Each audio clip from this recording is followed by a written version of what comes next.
casualidad o providencia, me acaba de traer, mandar mi amigo Marcelo Paredes un libro de la Asociación de Empleados de Farmacia, de la resistencia peronista al socialismo nacional, ¿no? Nosotros vimos, toda la semana anteriores, vimos lo que fue el 55 al 75, de la resistencia peronista al socialismo nacional. Y Jorge Di Pasquale, hoy vamos a ver resistencia al genocidio, y Jorge Di Pasquale fue uno de los desaparecidos de la dictadura. Dirigente de la CGT de los argentinos, pero era secretario general de farmacia, uno de los sindicatos ahí en la calle Rincón, que nos cobijó muchas veces antes de la dictadura, después de la dictadura genocida, y cuando hasta ganamos Lusate era nuestro reducto de organización, con tantas compañeras, Alfredo Ferraresi,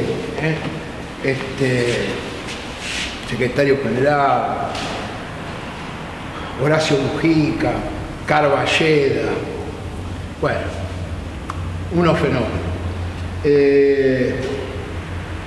La verdad que es impactante eso, de la resistencia peronista a el socialismo nacional. Nosotros dijimos que la primera etapa, que era del siglo XIX a 1922, había sido autoconciencia de clase, tomamos conciencia, elegimos un modelo a donde íbamos, el socialismo, Marx lo escribe en 1848, y es el primer intento en el 1919 al 22 de gobernar la Argentina. Cobramos. Comenzó una resistencia, una reorganización de la fuerza, no resistencia, porque no habíamos llegado, no nos habían volteado, pero no habían dejado llegar. No logramos construir la fuerza para gobernar, pero había sido un primer intento. Entonces reorganizamos nuestra fuerza, fundamos la CGT y construimos una alianza con otros sectores, medios, empresarios, militares, que hizo que el 17 de octubre del 45 generamos un proceso de 10 años de gobierno, 10 años de felicidad. Era una fuerza impresionante hasta el 55. En el 55, que fue la etapa anterior que vimos, fue una etapa donde resistimos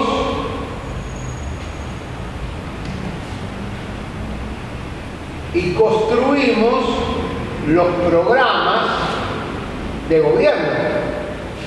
Queríamos, ya era la única clase que habíamos quedado, porque la burguesía se había ido con los tipos de Estados Unidos, ¿no? La iglesia ya estaba en otra, mayoritariamente en otra actitud. Los estudiantes empezaban a volcarse, pero después, en ese momento, todavía no eran generaciones de hijos de obreros que habían crecido, todavía no se habían recibido, se van a recibir después del 55, ¿no? Recordemos que la universidad se hace gratuita en 1949. O sea, los que entraron gratuitamente recién se estaban recibiendo al final del 55. Que van a ser los hijos de esos trabajadores, que después lo vamos a ver en Laica Libre, que después lo vamos a ver en todos los movimientos del correntinazo, rosariazo y el cordobazo y todo lo que fue la juventud maravillosa de toda esa época. Resistencia, recuperación del gobierno, 18 años, Perón vuelve, volvimos a poner la historia en su lugar. Una cosa que yo sí, como militante, ¿no?, aprendí: los pueblos se la rebuscan para volver la historia donde quedó. O sea, nos pegan un cachetazo, pero bueno, masticás, pero vos volvés de nuevo al momento en donde para crecer tenés que enfrentar esa debilidad. Nos pasa a los seres humanos igual, ¿no? ¿Viste? Uno tropieza con la misma piedra, es como que volvés al lugar donde tenés que enfrentar tu crisis para crecer. Y los pueblos creamos, llegamos, gobernamos y la revolución quedó trunca. Y dijimos que el 27 de junio del 75 echamos a López Rega y echamos a Rodrigo. La economía y el terror. Dos herramientas de represión que utilizó el poder político. Ese poder político que lo utilizó esto como herramientas de represión. Esas 3A se transformaron en las Fuerzas Armadas. Es más, estas 3A se incorporaron, ya venían trabajando. Ustedes se acuerdan de 1975, antes de echarlo a López Rega, en marzo entran toda una columna de coches impresionante, de camiones blindados, y se meten en Asinda, en Villa Constitución, donde estaba el presidente de Hacienda, era Martínez de Oz, el que va a ser el ministro de Economía, presidente de ACDE, la Asociación Cristiana de Empresarios. Era la legalidad, era la fuerza de los empresarios, Martínez de Oz.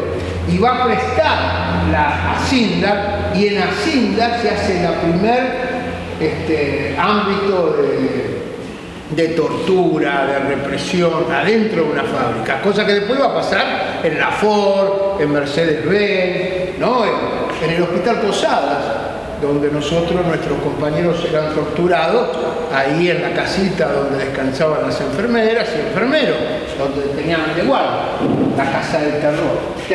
Las 3A entraron ese día con la policía y el ejército a Villa Constitución. Empezaban ahí. Quisieron que desde el gobierno hacer lo que iba a hacer después Martínez de Oz, lo quiso hacer Rodrigo. Y la gente salió a la calle y pateó el tablero.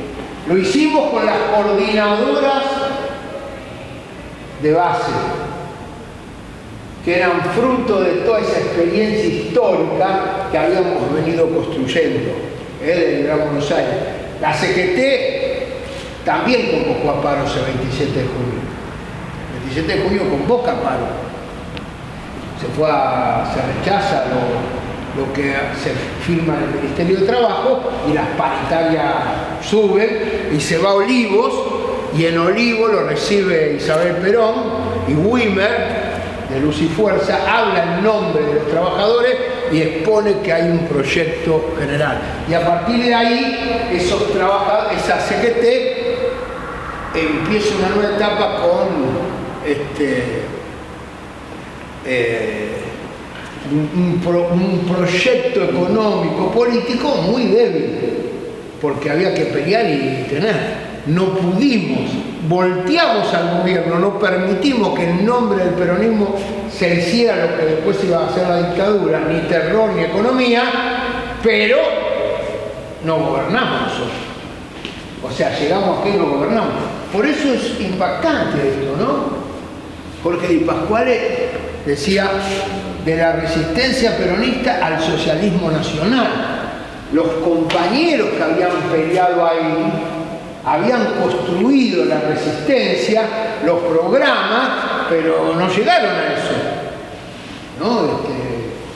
No llegamos. Yo ya tenía pelo, empezaba a tener pelo duro, así que estaba ahí metido en esa época gloriosa Y lo más importante, lo que no se cuenta. Y para contar el genocidio hay que saber por qué. ¿Qué pasó de 73? Es lo mismo que los 10 años de felicidad. No se cuenta. Se cuenta el bombardeo a Plaza de Mayo. Pero no se cuenta que se hizo una constitución con los derechos civiles totales, el derecho a la ancianidad, el derecho a la niñez. Eso no se cuenta. No se cuenta que se decía en la Constitución los recursos naturales son propiedad inalienable del pueblo argentino. Eso no se puede contar. No se puede contar tampoco en el 73 que se hizo la ley del contrato de trabajo, que se aprobaron todos los convenios colectivos, que se firmó una ley de previsión social, que se aprobó uno de los diputados, Ortega Duhalde, presentó el proyecto para la ley de defensa. Yo mismo participé formándome como delegado de minería en la Facultad de Medicina, ir a la Facultad de Medicina, los delegados, y Testa enseñaba, había formado un centro de estudio, ¿no? Sobre el tema de derechos laborales, de salud laboral, y ahí íbamos a aprender ahí. Todas esas conquistas que se habían hecho, la inflación había sido cero, se había parado, había un plan que algunos criticaban, otros no, qué sé yo, pero Perón había dicho inflación cero y hay que discutir cómo se reparte y cómo se recupera la participación en el ingreso de los asalariados. Había un proyecto, se presentó un plan trienal, porque faltaban 4 años, entonces trienal, 3 años, y en ese plan trienal se decían un montón de cosas. En el Estado había comisiones de participación. Por ejemplo, yo estuve en la Secretaría de Recursos Naturales y Ambiente Humano. Yo era secretario general de minería, ¿no? Y nos juntan con bosques, nos juntan con parques nacionales, nos juntan con recursos hídricos, nos juntan, ¿viste? Era todo. Y como antes la ley decía que 8 ministerios no se podía cambiar, había 8 y vos si querías hacer un nuevo ministerio tenías que eliminar alguno. Entonces, Perón dice, vamos a formar la Secretaría de Recursos Naturales y Ambiente Humano. Yo fui al Teatro Cervantes, se armó la comisión, nombramos a Adolfo Sanfer, representante nuestro, nos habló, impresionante. Yolanda Ortiz, una demócrata cristiana, está viva todavía, un personaje de aquellos, una hermosura de persona. Bueno, para nosotros demócratas cristianas, ¿viste? Vaya a saber, estábamos, ¿no? Y Perón dijo, estamos construyendo el ministerio del futuro. Yo la verdad creí que nos estaba chamullando. Nos estaba diciendo, entreténganse con esto los recursos naturales y el ambiente, porque no quiero que se metan a discutir otras cosas, porque estábamos todos embalados con tomar el poder, para ser claro. Y decía, no subestimen, esto lo van a venir a buscar por las buenas, y si no lo obtienen por las buenas, lo van a venir a buscar por las malas. La guerra sonará acá al sur. Todavía ni idea teníamos que podía venir la guerra de las Malvinas. Ni idea, hasta la OTAN discutiendo los recursos. Veía bajo el agua eso. La verdad. Secretaría de Recursos Naturales. Hubo participación en todo el Estado, comisiones de participación. Se formó una comisión que discutíamos con toda la jefatura haciendo asamblea. ¿Se imagina? Yo dirigía una asamblea. El edificio está ahí al lado enfrente al monumento de Roca, está el Ministerio de Trabajo. Era el Ministerio de Trabajo, ahora está el INDEC. El de al lado era Industria, Comercio y Minería. todos los pisos últimos eran todos de minería, y había un salón casi de una manzana. Bueno, se llenaba eso una vez por mes para discutir el plan minero de cada lugar, y lo discutíamos los trabajadores. Yo presidía la asamblea, un mocoso, la verdad, sí, sería secretario general, pero era... Y venían los jefes a explicar lo que teníamos que hacer y luego votábamos. Piensen, votábamos, ahora te dicen, ¿qué vas a discutir vos? ¿Qué tenés que saber vos? No, nada. 3.000 en la CGT de Eduardo, mi hermano, participó a fin del 75 en la formación que hizo la CGT, ya estábamos más en el gremio, y participó. Cayo Ayala fue uno de los organizadores de eso, y de formación de cuadros, se hacía en la CGT de formación de primer nivel. Y Cayo Ayala y él confirman 3.600 empresas conducidas por los trabajadores. Desde autogestión, cogestión, participación en los directorios o consejos, como era en muchos lugares del Estado. 3.600. Pero no estoy hablando, yo conozco la UCT, amo la UCT, es la experiencia de socialización más grande que conozco. La última vez, acá hay un fanático, Oscar, pero la última vez que fui, acabaron de aprobar que se jubilan los compañeros, pero como son una cooperativa y no son reconocidos por el Estado, le pagan el salario mínimo de jubilación. Y entonces no se querían ir los muchachos, porque el 82% de lo que se cobra baja el sueldo, no le dan, y entonces sacaron una resolución que para darle laburo a los jóvenes, todos reparten la ganancia para darle el 82% del salario que cobran los nuevos y los compañeros en el lugar de laburo, y solidariamente se banca hasta la jubilación el 82%. Es impresionante. Es la discusión, y con la guita de la plusvalía de la empresa que le sacaron a Techín, financian escuelas, clubes de barrio, salud, y ahora encima se han dado el lujo de tener un agroecológico defendiendo todas esas tierras, recuperándolas al río, volviéndole a dar la producción orgánica necesaria. Mario Barrio y sus compañeros son un espectáculo. Ahora, esa empresa, que es la que más alto, yo conozco empresas autogestionadas importantes, y hay muchas,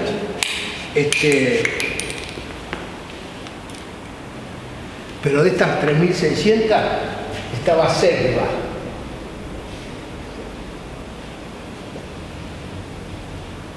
¿Vieron lo que está pasando con la guita de las empresas? Selva, Servicios Eléctricos del Gran Buenos Aires. La empresa que manejaba toda la distribución de la generación y distribución de la electricidad, la manejaba la asamblea de los trabajadores autogestionados de Luz y Fuerza, que se reunían en la cancha de Boca. La asamblea de la cancha de Boca, para discutir la producción. Y había algo maravilloso, es medio autoritario, ¿viste? Porque decía, si faltabas tenías que justificar por qué no ibas a la asamblea. Y si no te aceptaban la justificación, te suspendían 3 meses la obra social. ¡Epa! Había que estar, ¿bien? Vos sos responsable de la decisión colectiva. Selva, Petroquímica, la General Mosconi, la Petroquímica San Lorenzo, Rosario, empresas de envergadura, que eran la estructura. Por esto vino el golpe. Por ese poder que los trabajadores hicimos de haber echado a López Rega y Rodrigo, impidiendo que con el gobierno popular se hiciera lo que no había querido votar el pueblo, y que la experiencia que se estaba gestando, ese socialismo autogestionado, lo nacional, las coordinadoras de base que estaban apareciendo en todo el Gran Buenos Aires. Yo creo que les conté, lo cuento tantas veces y por ahí puedo repetir alguna anécdota, pero ahí conocí a los astilleros Astarza, donde un compañero Luis fue nombrado porque se quemó un compañero en mayo del 73, Luis Venencio, era trabajador, tomaron el astillero y transformaron y hicieron una comisión de prevención. Y hasta el 24 de marzo del 76 no hubo ningún muerto más. Prevenir es lo fundamental para defender la vida. Por eso las empresas quieren ART, no quieren ley de prevención y reparación de accidentes y enfermedades laborales. Quieren muerte, negocio que trae muerte. El 24 de marzo fusilaron a 3 compañeros en la puerta de Astarza, de una lista que después se iba a agrandar. Esa fue la muerte. Era Astarza, la zona norte, la zona Quilmes, Varela, ¿no? Lo que fue todo ese sector de las coordinadoras y que se sumaba a todo lo que se daba en las ligas agrarias, en lo que fue toda la pelea fundamental de la experiencia de las ligas agrarias en Chaco, en Corrientes, en Misiones, que realmente está como secundarizada, pero que ha tenido un desarrollo cultural espectacular, ¿no? De comunicación muy impactante. Por estas dos cosas son lo que dijeron, con esto no hay con qué darle. Ya no es como en el 55. En el 55 cortaron la cabeza de la víbora. Intervinieron, echaron a Perón, pero intervinieron la CGT y todos los gremios. Pero dejaron las comisiones internas de empresa. Esas que habían sido capaces de dar la pelea más importante. Acá no, acá cambiaron. No intervinieron a todos, intervinieron a alguna parte de las conducciones nacionales. A la mayoría las dejaron. Desaparecieron compañeros secretarios generales. Acá está Di Pasquale. O a Atilio López le pegaron 132 balazos. Hay que pegarle, hay que odiar. Claro, había tenido la osadía ese que había hecho el Cordobazo, que había hecho el programa de Huerta Grande, el que había hecho Socialismo Nacional, de ser vicegobernador de Córdoba con Obregón Cano. ¿Cómo un negro de eso, colectivero, iba a ser el que dirigiera Córdoba? No, la Córdoba, esa donde en todas las manzanas hay una iglesia y un puesto de servicio de informaciones, seguramente tenía que dirigirse de otra manera, no se aceptaba eso, ese poder. No intervinieron a todo. Y sí, el 67% de los desaparecidos, detenidos, bueno, y miles de despedidos fueron de las comisiones internas. Por eso uno está de casualidad acá. Por lo menos yo, era secretario general en una de esas, y te tocaba, no, era de al lado, a vos, al otro. Durante mucho tiempo pensaba, ¿por qué a mí no? ¿Viste? Tenía que pensar. Ahora, después algunos dijeron, bueno, no lo aceptaron y se fueron. Otros dijimos, ¿por qué no? Y porque tengo que armar quilombo, así que tenés que dedicarte a la organización de esto y hacer lo que tenés que hacer. Por eso, pero era esto. La represión fue esto. Y fue entendimos, nos costó mucho tiempo entender que fue un genocidio.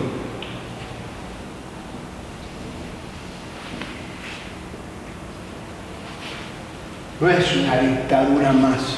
Las otras fueron dictaduras. Esto fue un genocidio.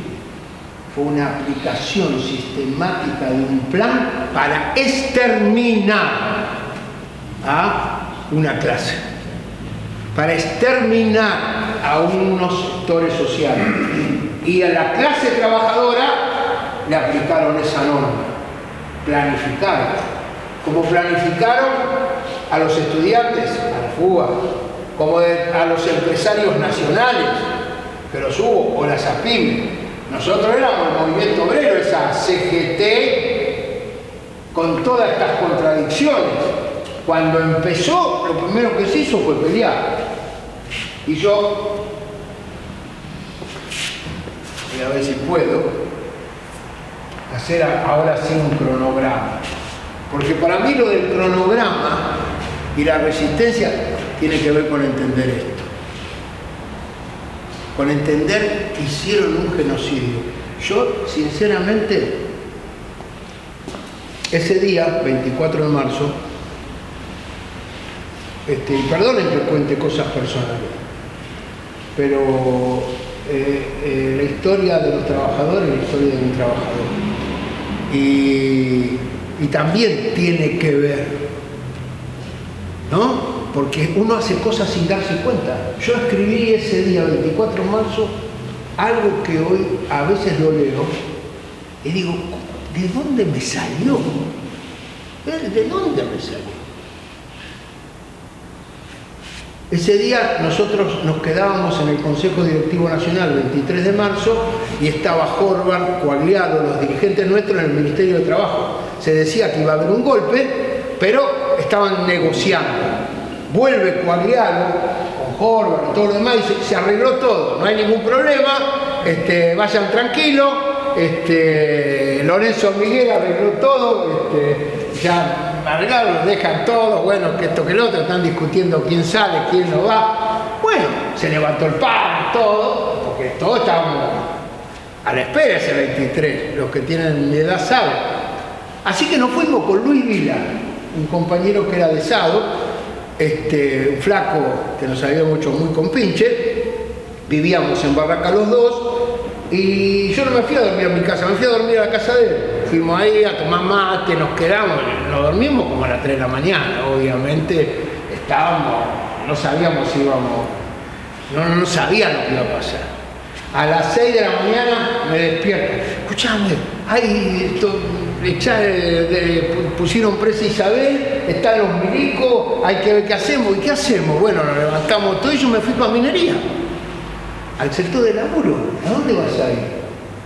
Al sector de laburo. Llegamos y hay una película que se llama Anusate, Resistir en Dictadura, que está, por supuesto, el lugar donde está Talleres, está el de hoy, Talleres, está hecho mierda, ¿no? Como es hoy, pobre, ¿no? Talleres, pero en esa época había muchos laburantes ahí adentro, y entonces entramos y nos juntamos en la puerta donde se fichaba con las tarjetas, y había un pizarrón. Nos juntamos ahí, Germán ya había entrado a laburar hacía poco, todavía no era delegado, pero era mi compañero, y nos juntamos con el Sordo González, con los compañeros, y dijimos, ¿qué hacemos? Y acá hay que defender a la gente, hay que decir, y yo le digo, dame una tiza, y entonces puse compañeros. No sé si será así, por ahí me equivoco, pero estoy casi seguro que fue muy similar. Nosotros, la única legalidad que reconocemos es la que emana de la legitimidad del voto de los compañeros. Por lo tanto, hasta que ustedes decidan lo contrario, seguiremos siendo los representantes gremiales de ustedes. Ante cualquier abuso de la patronal o cualquier intento de persecución, dirigirse a los delegados para que obremos en consecuencia. Por supuesto que cuando me echaron a los 2 meses me tiraron la foto que estaba yo escribiendo, ¿no? O sea, me estaban sacando una foto de 20, 30 metros y me la tiraron como diciéndome, flaco, hacemos lo que queremos. Pero nosotros reconocemos, la única legalidad que reconocemos es la que emana la legitimidad de los trabajadores. Eso, yo no sé de dónde me salió. Era producto de haber aprendido que la clase es más importante que el poder. Por eso delegado se puede ser ilegal, que no te reconozca el poder, pero no se puede ser ilegítimo que no te reconozcan los compañeros. Si no te reconocen los compañeros, cagaste, ¿viste? Es así de simple. Bueno, y así como lo hice yo, lo hicieron miles y miles y miles y miles de otras maneras, cada uno con su forma, en lo que fue el inicio de la resistencia. Sí, empezamos a resistir. Y la primera resistencia fueron las de los estatales. No es una casualidad. Porque Martínez dijo, vengo a dar vuelta a la media, vengo a entregar todo, y empezó con las prescindibilidades, empezó con la ley de la dictadura. A mí me echaron con esa ley de la Secretaría General, nos investigaban, etcétera, cortaron las horas en Luz y Fuerza, que antes estaba prohibido trabajar por 6 horas porque era un trabajo insalubre, y ¿qué 6 horas? Laburar 9. Se anularon todos los convenios colectivos, los telefónicos salían a defender todo, y no eran huelgas que no pasaba nada. Los compañeros hacían paro y entraba la milicada adentro de la empresa y se llevaba a los compañeros, había 200 cambiándose y se llevaba 50. Y después a los 10 días aparecían 30, y al mes aparecían otros 10, y seguía la cosa.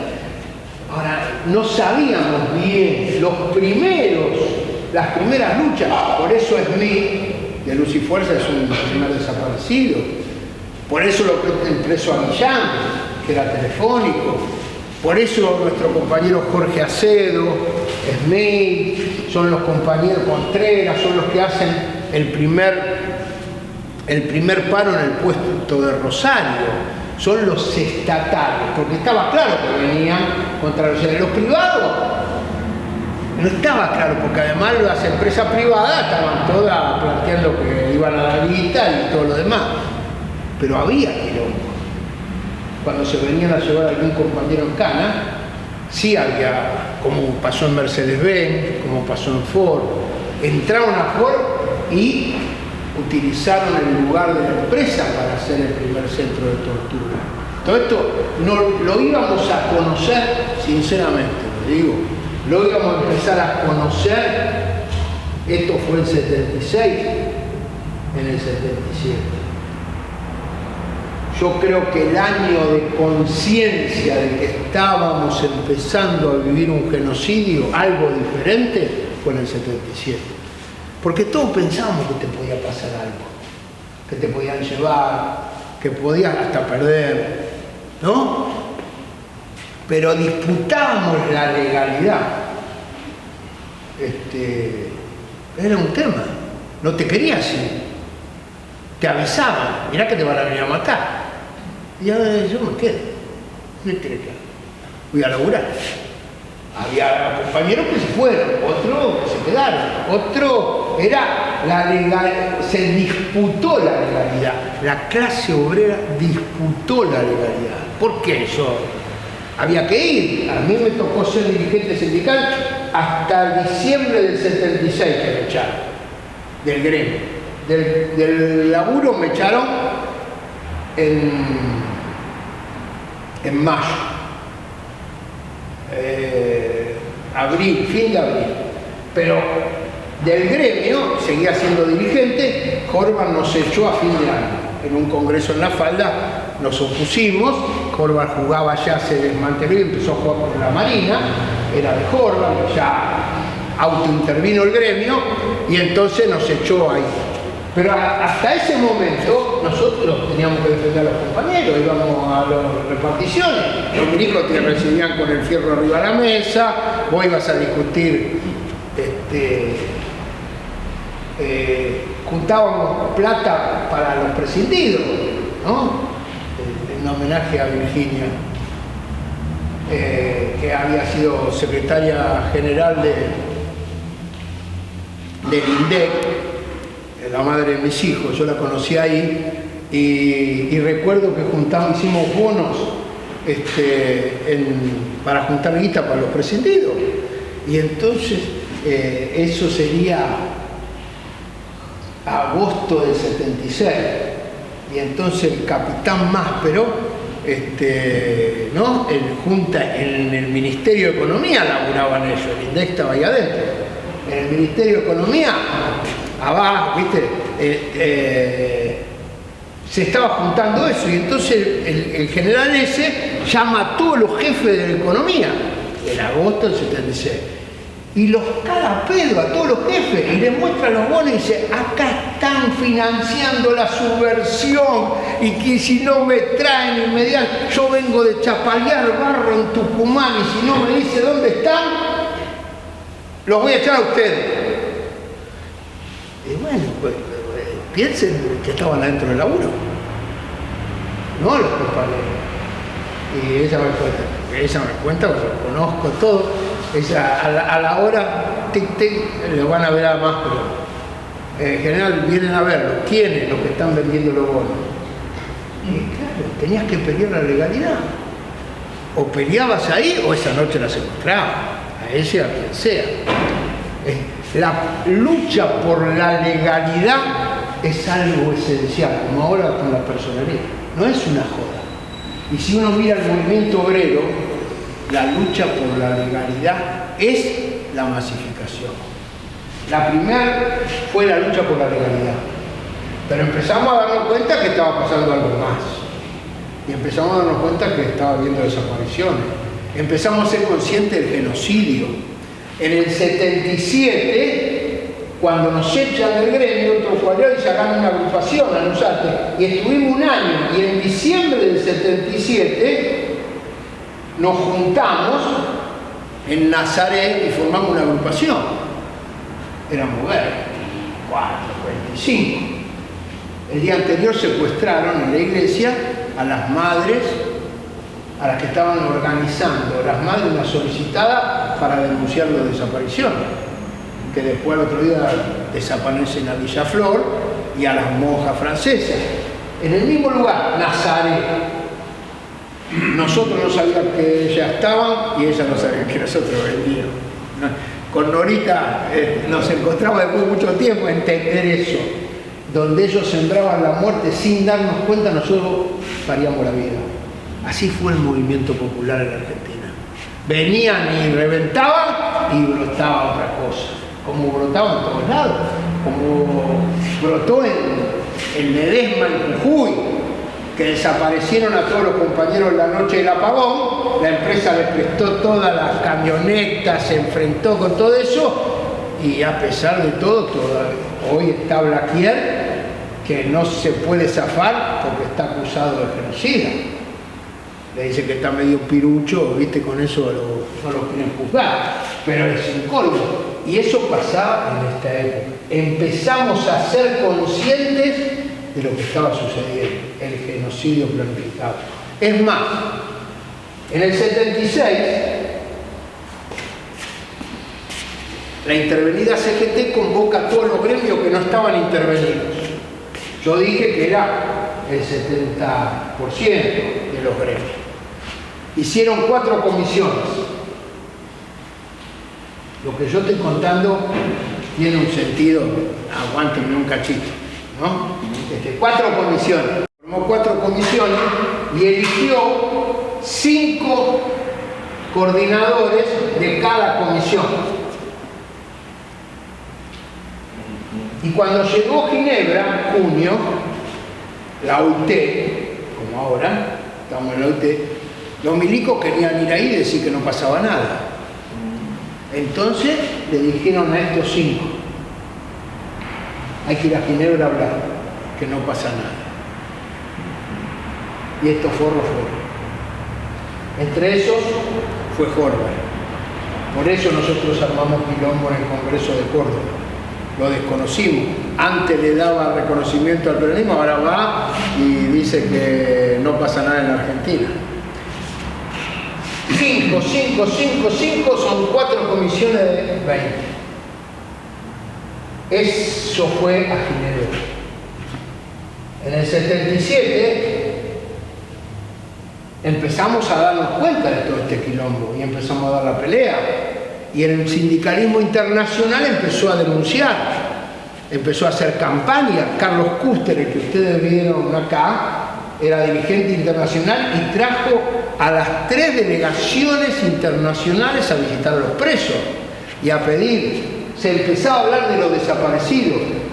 Y en marzo del 77 se realiza en el sindicato de taxis, Roberto García, un compañero del sindicato de taxis, Roberto Digón, varios, convocan, José Rodríguez Mata, convocan, todos esos eran gremio intervenido, convocan una reunión en el sindicato de taxi y resuelven en ese, yo estuve en esa asamblea que fue maravillosa, marzo del 77, marzo, abril, porque se empezó a discutir de no ir a Ginebra.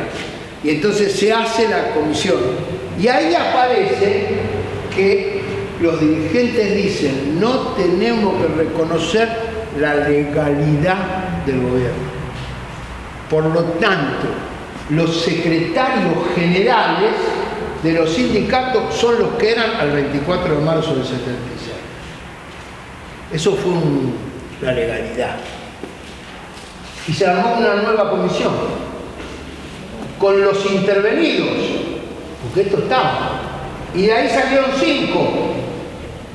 5 y 5. Se formó la comisión de los 25. Famosa comisión que va a ser la que va a avanzar. Por eso se llama comisión de los 25. Porque son 5 de cada uno de los gremios que no estaban intervenidos, pero se reconocía a los del 24 de marzo. Fue un salto cualitativo, se desconoció la legalidad de la dictadura. Esa comisión dijo, no viajamos a Ginebra. No va. Fue un quilombo. No se viajó a Ginebra en el 77. Se pudrió la cosa. Fue un gesto de autonomía de los que peleábamos importante. Yo entre las cosas que puedo contarle, le escribí una carta a Coagliano después de eso, ¿no? Él estaba en Rosario, estábamos haciendo la agrupación, y yo le dije en la carta, más o menos, le digo, Héctor, impresionante, lo que viví en taxi, en el sindicato de taxi, cantamos la marcha peronista, me vi con Ibarra, me vi con el Pato Galmarini, me vi con todo, ¿viste? Y nos abrazamos, cantamos la marcha por primera vez, una fuerza impresionante. Le digo, así que tranquilo, los días de la dictadura están contados. Optimista, ¿no? Optimista, ¿no? No, verás, estaban contados. Por ahí yo pensaba que era antes, pero la puta. Pero ese día sentí que empezábamos a ganar. Esa es la diferencia, lo sentía. Por eso pude escribir eso. Esa comisión de los 25 es la que va a empezar a cambiar y a nacionalizar la conducción. Es muy importante las luchas sectoriales. Muy importante. Sin lucha en cada lugar, en cada empresa, no hay fuerza. Pero si no hay nacionalización, no hay futuro. No hay proyecto político. El viernes acá, jueves y viernes, estuvo el Congreso Federal del CITRAI, Sindicato de Trabajadores de la Industria de la Construcción. 12 provincias ahora. Nació otra cosa. El sindicato nació hace más de una década, no sé cuándo nació. En el 2013, ahí, casi una década. Empezó como decir, esto no somos nosotros, ¿qué somos? Pero el jueves y viernes pasado se transformó en una fuerza nacional, en un proyecto colectivo de todos los trabajadores de la construcción para todos los trabajadores. Esa es la diferencia. La nacionalización es la clave. Ahora, hubo resistencia. Yo les recomiendo que convenzan a Graciela que les pase toda la agenda que hicimos en homenaje a todas las luchas, una agenda, alguna vez hicimos la CTA, donde poníamos todos los días que había un hecho, ¿no? Porque viste que decían que no peleaban los trabajadores. Entonces poníamos un hecho todos los días de que había pasado en el 76, 77, siempre había algo. en todos lados. En el 78 se va a Ginebra, en el pleno mundial, y se leyó un documento que los militares trataron de desconocer, donde se denunciaba las desapariciones, en pleno mundial. En el mismo momento que las madres denunciaban a las desapariciones en la Plaza de Mayo.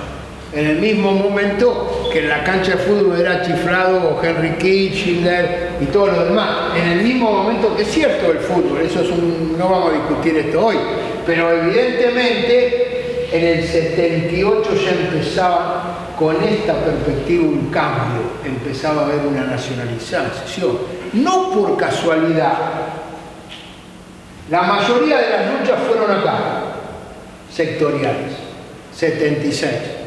Aumentaron en el 77, bajaron en el 78. En el librito que yo le repartí, Gonzalo Chávez hace todo un estudio de esto y muestra toda la curva. Y uno ve cómo sube, baja en el 78 y vuelve en el 79. En el 79 se produce con esta comisión de los 25 el primer paro nacional, el 27 de abril del 79. 27 de abril la comisión de los 25 convoca a paro nacional. Claro, no fue un paro nacional, obviamente, pero nosotros estábamos en el Bulín de Anzate, que estaba donde estaba el Venezuela 3342, era ahí funcionaba el CAS, Consejo Coordinador Argentino Sindical, donde estaban todos los gremios, entre ellos farmacia, Miguel Gacera Fidero, era nuestro paraguas, digamos, ¿no? Y ahí funcionó la conducción paralela. Se había elegido una conducción paralela porque si detenían a todos los dirigentes que habían convocado el 27 de abril, igual se seguía funcionando, que efectivamente fueron. Hay una anécdota con los municipales muy fuerte, porque el 27 de abril detuvieron a todos, pero entre ellos hay Z. Sí, hay Z, que no era, pero era, lo detuvieron, estuvo ahí, lo llevaron y dice que lo peor fue que le cortaron, él tenía un bigote así, ¿viste? No, era eso, bigote tan especial, pelo largo, viejo. ¿Viste eso que se ponen? Se lo rasparon todo. Creo que eso le dolió más que estar en cana. Impresionante. Don Milico pegaron a la conducción, pero ahí funcionaba la otra, ¿no? En ese 27 de abril. 27 de abril, que es el primer paro. Y nosotros estábamos ahí, me acuerdo con Germán, y la crónica que salía la sexta en esa época, o la quinta, la sexta, ¿no? Decía, traía los lugares que había parado en el Gran Buenos Aires, no eran muchos, pero decía minería y construcciones portuarias de la isla de Malchi. Había parado nuestro sector de laburo, ¿sabes lo que era eso? Había parado ese 27 de abril. Ese día cambió. Se nacionalizó. Empezó. Claro, se armó despelote, fuerte. Martínez de Oz empezó a ser cuestionado porque tampoco la política económica estaba sirviendo, el endeudamiento era cada vez mayor y empieza a haber discusiones al interior de los sectores dominantes que también la clase trabajadora aprovecha. Y va a ser en el 80, en realidad, donde se va a producir la normalización de la CGT. La CGT estaba prohibida. Por eso la Comisión de los 25. Había otra que se llamaba CGT, que era Comisión de Gestión y Trabajo, donde estaba Triaca, Baldassini. Eso le habían puesto Comisión de Gestión y Trabajo, pero le pusieron las siglas CGT. Cuando fue el paro, se organiza la CUTA,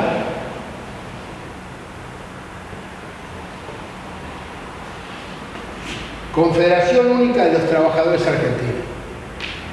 Perdón, Conducción Única.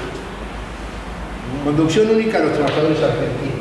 Donde se meten estas dos para ver la unidad. Habíamos hecho el paro, ¿viste? Los otros se acomodaron un poco. Eso duró lo que la luz de un fósforo. A fin de año era la CUTA 25 y la CUTA CNT, Confederación Nacional del Trabajo. Otro nombre que va a empezar a tomar dimensión, que se cambió. CUTA CNT y CUTA 25, ya se pudrió rápidamente. Yo tuve la suerte de viajar en el año 80 en representación de la CUTA 25, un encuentro internacional de trabajadores de trabajo. Fue para mí otro despegue impresionante. Nunca había viajado al exterior y me mandaron a Yugoslavia, ¿sabes lo que era? Bueno, era increíble. El Congreso Mundial de los Trabajadores del Tercer Mundo, 1980. El que estaba al lado mío era Miguel Gacera y me dice, José Rodríguez propone a el Pato Galmarini, que era del sindicato de prensa, de la agrupación periodista. Y nosotros éramos la agrupación ANUSATE. ¿Por qué? Porque esto, la Comisión de los 25, la CUTA, se había construido, cuando se rompe, reconoce a las CGT regionales y que estaban prohibidas. Acá en Avellaneda Lanús estaba el Cholo García, no el Cholito. Es el Cholito, el Cholo García. Fenómeno. En Quilmes, porque Lanús no había, era CGT, Avellaneda Lanús. En Quilmes estaba Kelly de Sanidad, otro fenómeno. Kelly.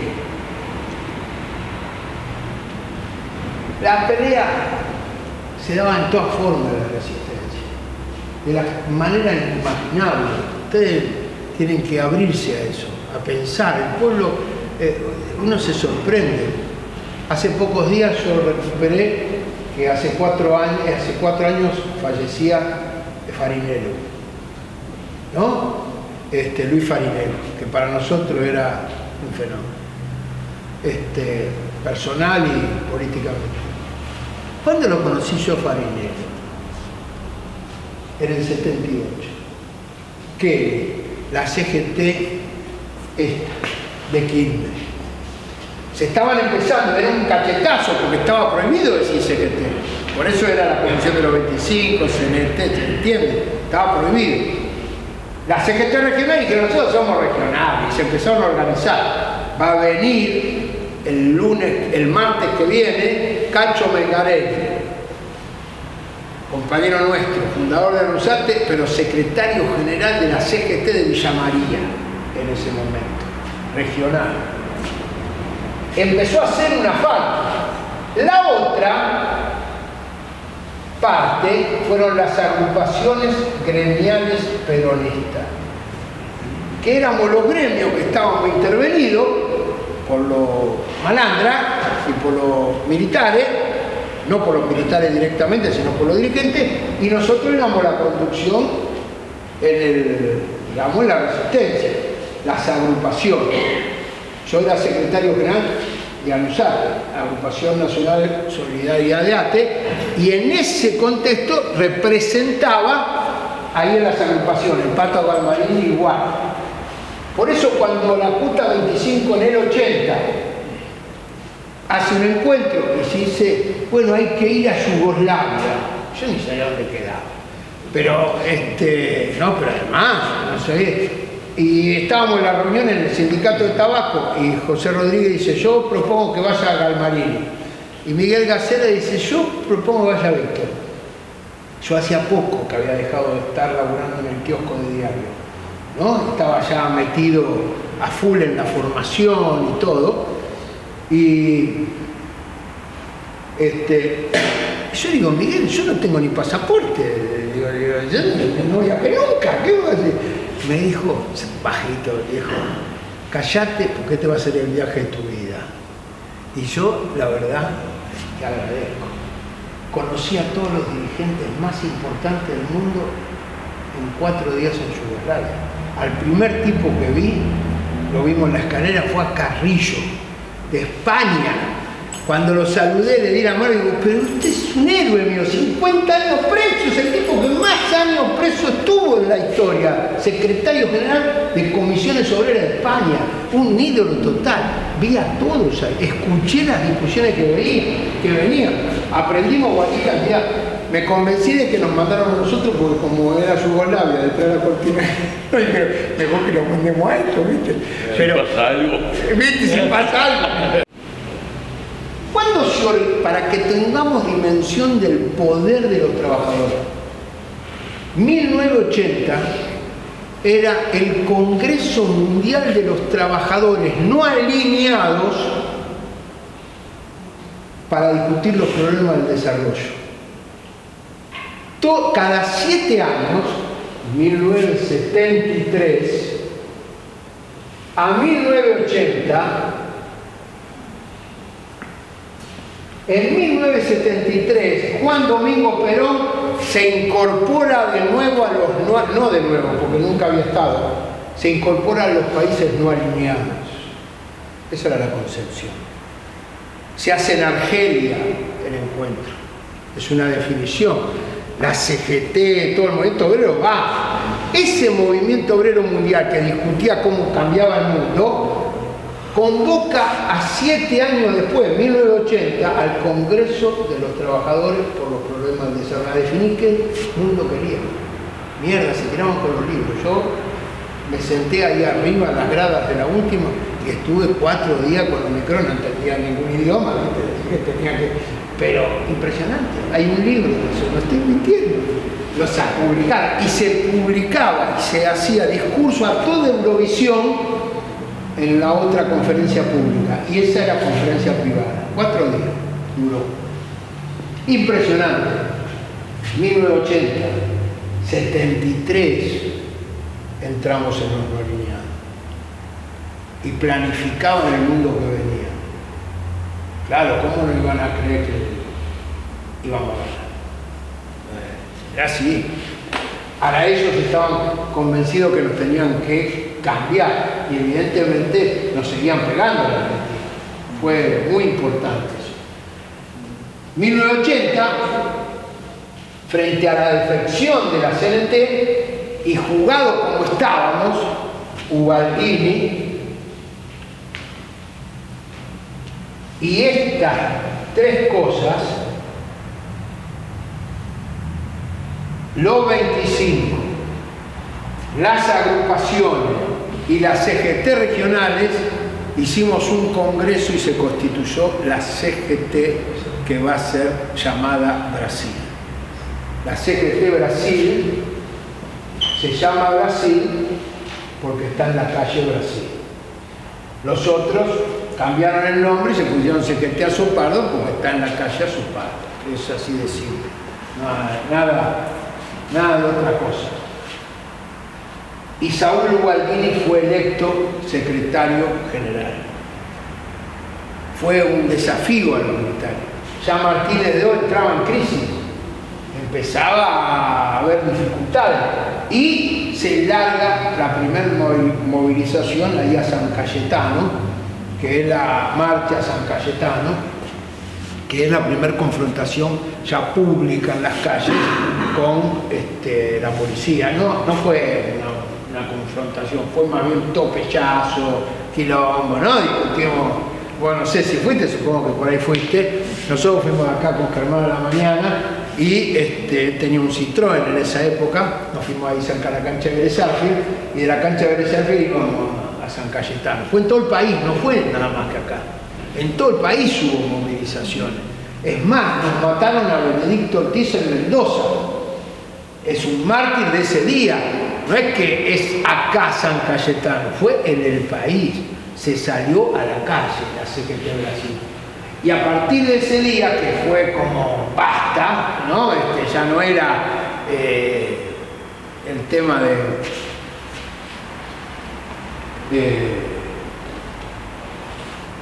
de solo decir y parar, denunciar, sino salir a la calle a confrontar, empezó a generarse un año que va a ser todo 81, donde se constituían las CGT regionales. Por ejemplo, lo de Cacho Mengarelli, ese directo, se hace todo un encuentro en Villa María, recorríamos, yo fui a Córdoba, iban las agrupaciones gremiales, alguien de las CGT regionales y alguien de los gremios, ¿no? Íbamos, era así, uno de cada uno, y se iba armando, y ya estaba desplegado, ya no había duda.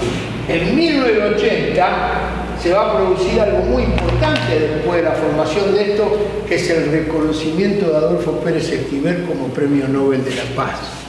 Adolfo Pérez Esquivel es reconocido como Premio Nobel de la Paz, y la verdad que fue un reconocimiento al otro brazo, que eran los derechos humanos. Ya las madres, como vemos, ya se habían conformado.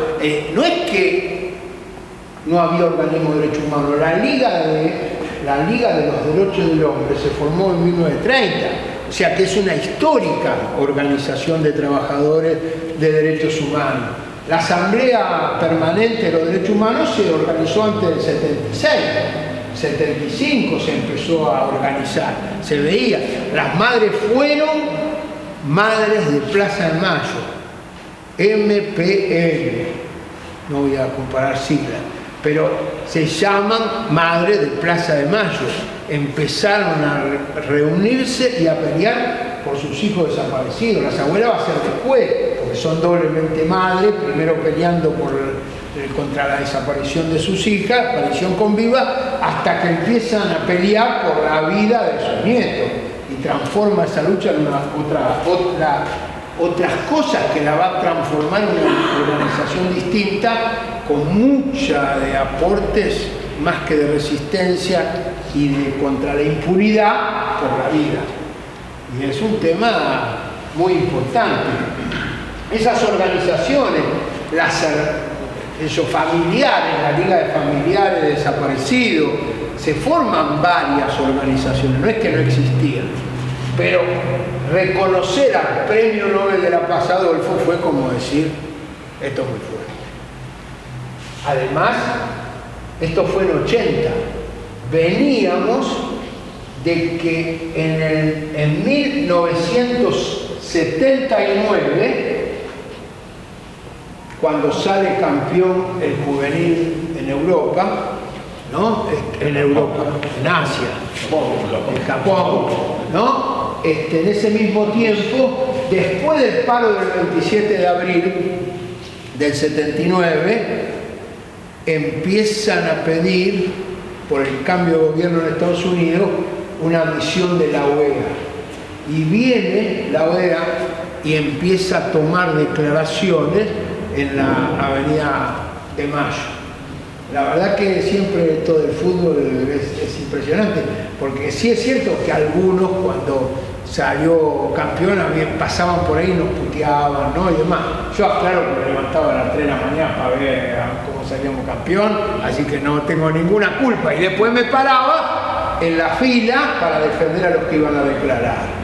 Como todos los que íbamos a hacer la fila para defender a los que íbamos a declarar, y que venían algunos forros a gritarlo.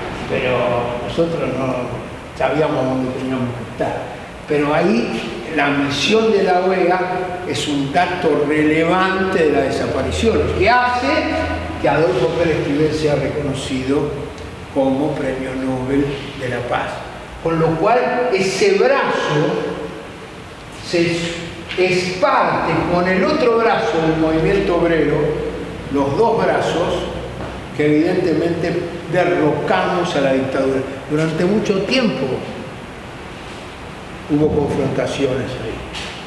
Yo mismo puedo decir que no evitaba que cuando iba a la CGT Brasil o cosas por el estilo, decían ahí viene el zurdo, ¿viste? Es así de simple, porque claro, estás en los derechos humanos, estás en la desaparición, es muy difícil, era difícil, no era fácil. Pero también es cierto que cuando iba a las reuniones de los derechos humanos, que iba y bastante, y era militante de derechos humanos y demás, decía, bueno, ahí viene la CGT, ahí viene el facho, ¿viste? El peronista, claro, estábamos jodidos. Siempre son ilegales, siempre nos tratan de dividir. Los muertos los poníamos los dos. Pero siempre el enemigo, el terror y la división del campo popular son las dos herramientas clave de ese enemigo. Por eso juntar a Adolfo Pérez Esquivel y a Saúl Ubaldini fue un premio a nuestra perseverancia. Tuve además otro premio ese día, porque eso fue en 1980. Lo tuvimos que hacer en el sindicato de camioneros. La calle Brasil, acá estaba la CGT. Y acá estaba el sindicato de camioneros. ¿Quién era el secretario general? Ricardo Pérez. Secretario general de camioneros, un tipazo impresionante de los 25. Tipazo de aquello. Trabajó, fue el secretario de Derechos Humanos de la CGT recuperado en el 87. Yo fui, y estábamos en la misma oficina. La reunión entre Ubaldini y Pérez Esquivel se hizo en el sindicato, se hizo en la calle Brasil. La foto la sacamos y la repartimos. No la pudimos hacer en la CGT, no estaban todos muy de acuerdo. Saúl sí, pero había uno que no le gustaba. Lo mismo que lo que decíamos de los derechos humanos, se van a meter con los peronistas, ¿cómo es este tema, no? Bueno, pero se hizo. Yo tuve el premio de que fui el que de las negociaciones para que estuviera Saúl Ubaldini, y del otro lado me hizo un amigo, que es Claudio Lozano, que era el secretario, ahí lo conocía Claudio Lozano. Así que tenemos un mito fundacional muy importante con Claudio, donde nos juntamos viniendo. En realidad yo conocía ya a los compañeros de Paz y Justicia. Leonardo el hijo me había invitado a hablar en los encuentros de ellos, ¿no? Ya había contactos, pero Claudio era el secretario en ese momento de Adolfo, y laburamos mucho para juntarlo y fue un éxito. Se juntó, hubo periodistas, y fue decir, estos dos brazos somos parte de lo que va a derrotar a la dictadura. Y fue lo que pasó. A partir del 80 cambió la cosa. 81 fue un año de movilizaciones, de paro, o sea, hasta hubo un paro nacional en el 81 donde todos los gremios paramos nacionalmente. Y se formaba, ya estaba, yo no lo puedo decir así, pero la sensación era que ya era una ola imparable de legalidad, de disputa por la legalidad. Te animabas a decir, opinar, qué sé yo, ya la gente había roto el ser. Y en el 82, bueno, terminamos con el paro de noviembre del 81 y se convoca a la reunión a fin de año y se convoca el 30 de marzo del 82. A ese día donde salimos a convocar a todos los trabajadores a ir a la Plaza de Mayo y a ir a todo el país a pelear la soberanía popular. Se va a acabar la dictadura militar. No fue ese día impresionante, por lo menos para mí. Terminó la dictadura. 30 de marzo es distinto al 2 de abril. Fueron 3 días. Algunos dicen que terminó por esto. Y la verdad lo que hizo la derrota de Malvinas fue acelerar la huida de los militares. No, era imposible que se transformaran en algo distinto. No se puede ganar una guerra antiimperialista con un general genocida. Es impensable eso. Ellos fueron a esa guerra porque estaban seguros que tenían el permiso de Estados Unidos. Fueron a pelear las 3 banderas de Estados Unidos, de Inglaterra y Argentina en las Islas Malvinas, iban al negocio. Creían que tenían permiso de los yanquis para hacer eso y acordar y firmar el acuerdo de las 3 banderas. Y creo que lo hicieron, claro, apurados porque ya venían cayendo el 30 de marzo. Una especie de garaje que había de hierro, ¿viste? Y le tiró la puerta encima y el caballo tuvo que retroceder, se golpeó el caballo contra el hierro, no rompió el vidrio por esa casualidad y salió corriendo a buscar a otro, ¿no? Pero estuvimos corriendo bastante. No sé cuántos estuvieron en preso. Nosotros nos reencontramos en la CGT Brasil, yo tenía, ese era mi lugar, había 5 lugares y tuvimos que ir a las comisarías. Se calcula que había entre como mínimo 2.000 a 3.000 compañeros detenidos ese día en las comisarías. Estaban, ¿no? Bueno, él es testigo, estaban todos adentro, no alcanzaban los calabozos, no alcanzaban nada. Es más, a la noche se liberó la cosa porque, bueno, dicen que se cayó el sistema, no es que se cayó el sistema, pero antes había otras cosas, no sé cómo era, que tenían para averiguar antecedentes y dice, no se puede conseguir más nada, así que lo liberamos a todos. ¿Por qué? Empezaba otra cosa. Y fue, y el real Benedicto Ortiz lo asesinan el 30 de marzo del 82, no en el 27 de abril, pero fue en todo el país. Y, claro, se imagina el 2 de abril, papi, 2 de abril, a las 6 de la mañana, liberaron a Gualdini y a Ricardo Pérez. Hasta ese día no lo habían liberado, estaban presos, estaban en Devoto. Horacio Alonso, Gualdini, recién los liberaron ahí y querían que bancáramos todo eso. Fue una discusión, fui testigo de esa discusión porque Pérez, que era nuestro viejo tesorero socialista de la época del 40, después peronista, después del 43, 44, ¿no? Y de construcciones portuarias, tesorero nuestro, tipo que vivía en un dandy, ¿viste? Se pinchaba, pero acá, pero donde vivía se tenía que poner botas para tomar el tren, porque acá se cambiaba, ¿viste? Y fue tesorero y siempre siguió viviendo en General Sarmiento en el mismo bar. Y llegó puteando. Dice, Víctor, están convocando a la Plaza de Mayo, vamos, rápido, tenemos que ir ahí a la CGT, que no puede ser, Lorenzo Miguel está... Bueno, ¿qué pasa? Muñoz, personaje siniestro de la dictadura militar, ¿no? El que transmitía, que estaba contra los papelitos, somos derechos humanos, decía hay que ir a las Malvinas, las Malvinas son argentinas, llenemos la plaza, los militares. Y algunos dirigentes sindicales dijeron que sí, Lorenzo Miguel fue uno, dijo sí, hay que ir a la plaza, las Malvinas son argentinas. Era una mezcla, había un quilombo, una confusión muy grande. Y la verdad que llegamos ahí a la CGT de Brasil, era un despelote eso. En la CGT de Brasil podía caber 150 personas, había 300, digamos, las escaleras, había que meterse. Y bueno, y como era en ese momento, se discutía abiertamente. Nosotros llegamos como a las 10:30 de la mañana, ¿no? Era la 1 y estábamos ahí discutiendo todavía si había que ir o no, y que quilombo. Y no me olvido más, no nombro, Minichilo, José Minichilo era secretario general de las agrupaciones, de la mesa nuestra de las agrupaciones, por comercio. Estaba Cavalieri en comercio del otro lado.